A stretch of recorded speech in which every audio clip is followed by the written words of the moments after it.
from April's Kitchen. Seems like I'm always in my kitchen. I just got back from church a little bit ago, and I was looking through some of the comments from my subscribers. In particular, somebody asked me to make an old-fashioned coconut cake. Well, first, I need to find my round cake pans, so I'm fixing to go find those. Another thing somebody asked me to make, I wrote it down, was chicken a la king. Oh my goodness. Hands up for those that grew up in the 60s remembering their moms making chicken a la king. Now, my mom discovered La Choy, I guess it was, La Choy canned vegetables with the little can on top, and you had the soy sauce and you had the water chestnuts and things like that, and she discovered that. But there is an actual chicken a la king recipe that I have over in my hundreds of recipes over on my kitchen table. I wish I could show you. One of these days I'll show you my repository of recipes. I'll be here from now on making recipes. But in particular, just now, I wanted to tell you guys something. I have a subscriber named Patty 1962. Hi, Patty. And she and I talked yesterday, had a few exchanges in the comments where somebody had talked about, oh, you're using way too much sugar, blah, blah, blah, blah. You know, and then I told Patty this memory of me growing up as a kid. I can remember distinctly my mother making things like cream of wheat for breakfast, before school, cream of wheat, oatmeal, stewed prunes, and yes, we ate them because we were hungry and we liked them, and sometimes toast with butter. We didn't have things like Pop-Tart. We didn't have things like Cap'n Crunch. We didn't have money for that. Those things we didn't eat those things because it was expensive, and Mom wanted us to have stick to your ribs, good hot food. So for lunch, she would make our brown bag lunch. And in the lunch, we had a piece of bread with butter, a piece of bread with peanut butter, slapped together. We had peanut butter and butter sandwich, and this was white bread, or we had a piece of bologna and maybe a piece of cheese and another piece of bread. And it was in a little sandwich bag. You all remember the sandwich bags? I've got a whole bunch of them right here. You know, these little sandwich bags that fold over. You know what I'm talking about? They still make them.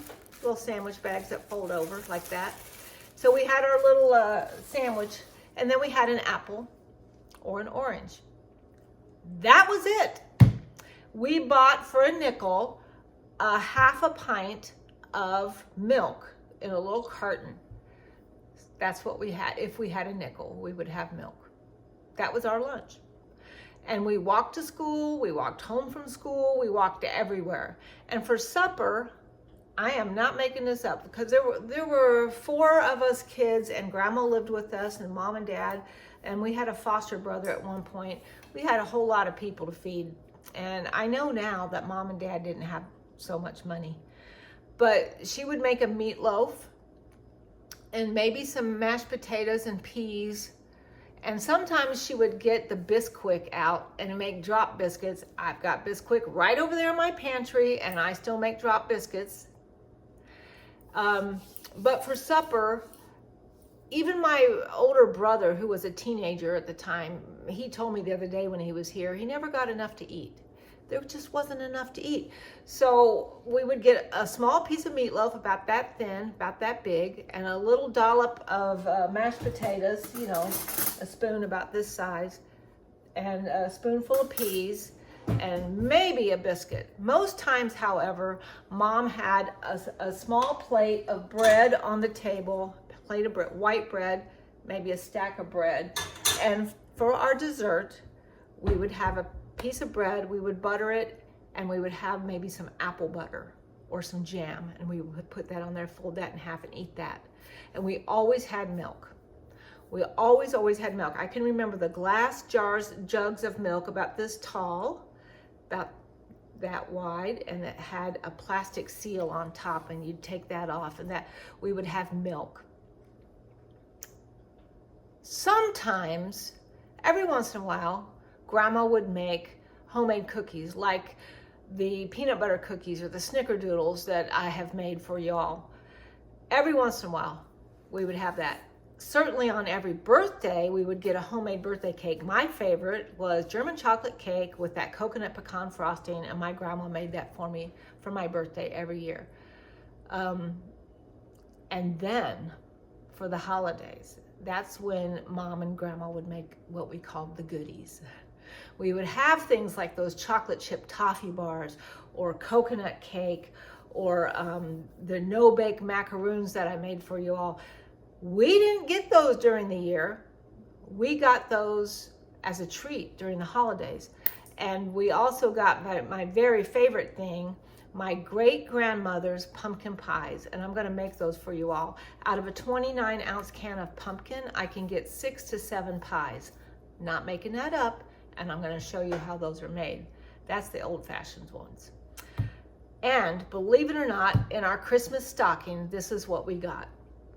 In the toe of the stocking, we either got a little tangerine or an orange.